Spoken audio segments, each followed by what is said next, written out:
Hotel پہ ابھی ہم لوگ تھے، یعنی الحمدللہ شاہ صاحب بھی تھے ساتھ میں ہمارے، تو ہمارا ہوٹل سبز گنبد وہاں سے نظر آتا تھا سامنے سامنے.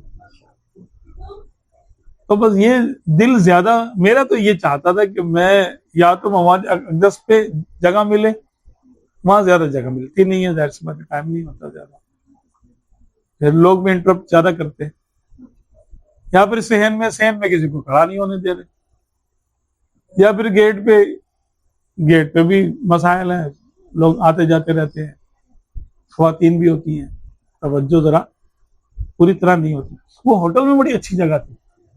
ہوٹل میں تو بندہ بس تصور کرے تو حاضری ہے، اس کی حضوری ہے، سامنے بالکل سامنے امت خضرہ. تو جب دل حاضر ہو تو بندہ پھر وہی چیز اختیار کرے جہاں اس کی زیادہ توجہ ہو رہی ہے. اب ہر وقت دل حاضر نہیں ہوتا بندے کا، کبھی گھر کے خیالات ہیں، کبھی ادھر کے، کبھی ادھر کے، کبھی ادھر کے. تو حاضری کے لیے حضور قلب ضروری ہے، کیونکہ بچوں کا کھیل نہیں ہے.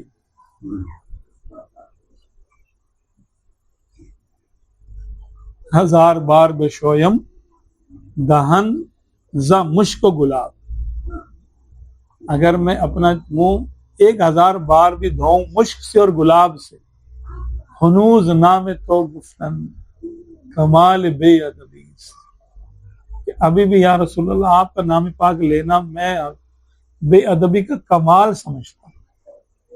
یہ بہت ہی زیادہ بے ادبی ہے کہ میں آپ کا نام پاک اس منہ سے، چاہے میں نے 1000 بار مشک و گلاب سے منہ دھو لیا، پھر بھی آپ کے شایان شان اہتمام نہیں ہو سکا مجھ سے. اصل بات تو یہ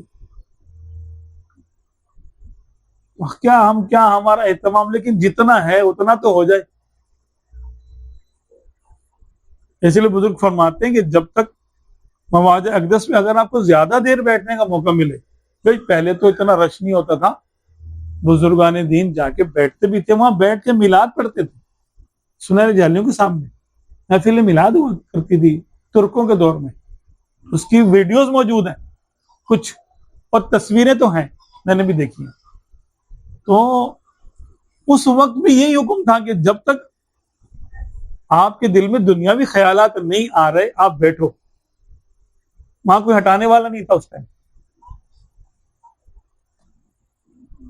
لوگ بیٹھتے تھے، گھنٹوں بیٹھا کرتے ہوں گے مواضع اقدس کے سامنے. تو اس وقت علماء نے تنبیہ فرمائی کہ خاص مواضع اقدس کے سامنے اس وقت کھڑے ہو، اس وقت تک بیٹھے رہو، اس وقت تک کھڑے رہو جب تک تمہارے دل میں دنیاوی خیالات نہیں آ رہے. جب دنیاوی خیالات آنا شروع ہوں تو اس کا مطلب ہے کہ آقا نے اب توجہ کسی اور طرف کر دی، اب تم کو رخصت مل گئی ہے، اب وہاں سے ہٹ جا. دنیا کا خیال لے کے وہاں کھڑے نہیں ہو ادب کے خلاف.